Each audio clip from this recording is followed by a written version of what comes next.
Welcome back to the What's Up Eddie channel, Divine Therapy Sessions, and of course, I'm the one and only Eddie. So glad to have you guys back, and these are my Divine Therapy Sessions. And today's Eddie's Life Hack, lesson number 25, we're going to talk about, in this episode, we're going to talk about not getting attached to the results, the outcomes of things, right? Especially in regards to matters of the heart, and that's why I'm making this video today, this episode.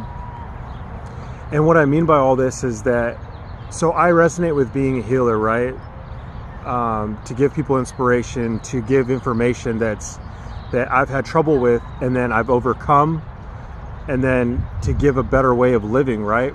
Or a way that's suitable and helpful for me. So what do I mean by like not getting attached to the results? So a lot of the times I have information, and so a lot of people come to me and ask me for advice, and I usually just go off of what I've experienced, right? Some people are just not ready to hear the advice that you have to give them. And I notice that the worst thing that you can do as a healer or someone who's going to help is to get attached to the results of how they're going to react or how they're going to take the advice. Because a lot of the times, some people, what they're looking for really is enabling. They want you to, they want a yes man, or they don't really want the advice. Because when you give it to them, it's either thrown back in your face or it's in one ear and right out the other one. And you guys, I'm not saying this to be mean, whether this triggers you or not. This is a good thing. I was the same way. I would hear advice and I'd be like, yeah, I don't know what you're talking about. Like, I don't want to hear that. Like, oh, I asked for your advice, but what I really wanted to hear is that, like, hey, just keep doing what you're doing. It's going to be all right. And that's not how life works, right? Well, you could work it that way, but I mean, everything that you do, every action has a consequence or a immediate or delayed reaction. So in this story that I have today, it's about my past, right? So a lot of the times, like when I first wanted to say this story, I wanted to talk about other people, right? But whose channel is this at the end of the day? It's my channel, right? It's Eddie's channel. So, and sometimes you got to take your own medicine, right? So no matter what's going on in your life, when you look outwards, you're only looking at yourself anyways. So, and that's the thing that I try to teach everybody, is that it's the internal inventory that you have to do. And this is not a concept that I came up with. This is an old consequence. This is an old teaching, an old step. It's the fourth step in the Alcoholics Anonymous steps. It's a spiritual concept. So instead of telling the story from another person's perspective, I'm going to tell you how I did this. So back in the day when I was doing the dirt that I was doing, and you'll notice this in your relationships. And I'm going to talk about relationships more often because I feel like that's the meat and the potatoes of everything, right? So check this out. We are always going to bring our problems into the next relationship, and it's always going to show up the same way because we're bringing ourselves to it, right? And I've definitely noticed this. That's why I say it's a me game, not a you game. So how do we fix this? So every woman that I was with since the start of 15, when I was actually dating, all the way up to the age of 33, 34, right? It's been the same criteria. Eddie, you need to stop drinking. Eddie, you need to go to rehab. Eddie, you only can think about yourself.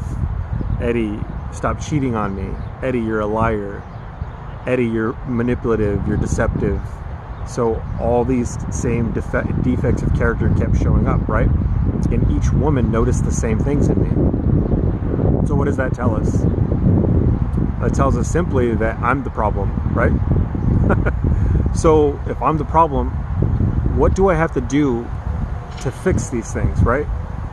I have to notice that I have the problem. It took me 15 to the age of 33 to figure out that it was me. That's a long time. But you know what? At least I figured it out. So I say this is, so each relationship I went to, it doesn't matter. And so there's a saying that always comes to my mind, is that you can bring the camel to the water, but you can't make the camel drink it. And I found with myself and most people is that I brought these people through the mud. The relationship was always hindered, and it felt a certain way because of the way that I was treating them. And when you're in these types of relationships, which are called karmic, I was always the karmic, right? I was always bringing that baggage that I had from the past, and it was always living in my present. So these poor women are thinking that they're starting a relationship or a life with me, and I could only think about myself because I was so immersed in my own addictions, right? It's not until everyone left me at that point, and then I could no longer function in society, and that's how it changed for me. I had to bring that one all the way to the end. And so I say this, now that I'm in the place where I'm helping others, right? Because that's the big turnaround, is that once, and I'm not fully healed, right? I'm always in a state of inventory, a state of change, and I'm at the early beginning stages of my spirituality. So there's always going to be room to get better, right? You always want to progress and evolve. So I don't have all the answers either, you guys, right? Like that's the big thing too, right there, is like, get your own information, do your own research. If you have a problem, the only way to fix it is to find the solution to it, right? I'm just telling you about my experience. So where was I at? Oh yeah, so the next part of this is when you're helping others, right? I learned this early on in my sobriety, is that I heard a director of a program say, you cannot get attached to the results business. This isn't a results business or an outcomes business. This is the giving the information, giving the help, and then separating yourself from it. Because you can turn love real simply and start to taint it, toxify it. With love can turn into enabling real quick. And that's a dangerous place to be at, because you could aid someone further along. What you really need to do at the end of the day is allow someone to crash and burn. And I wish that someone allowed me to crash and burn a long time ago. I would have spent a lot of years in less agony and a lot of years not hurting other people, right? So putting that out there, right? Like, if you're a family member of someone who is going through these things, who are going from a relationship to a relationship, it may be just the problem that it is their problem, right? And the only thing that you can do is not enable them, not further the process along. Stop them, cut the snake at the throat, right?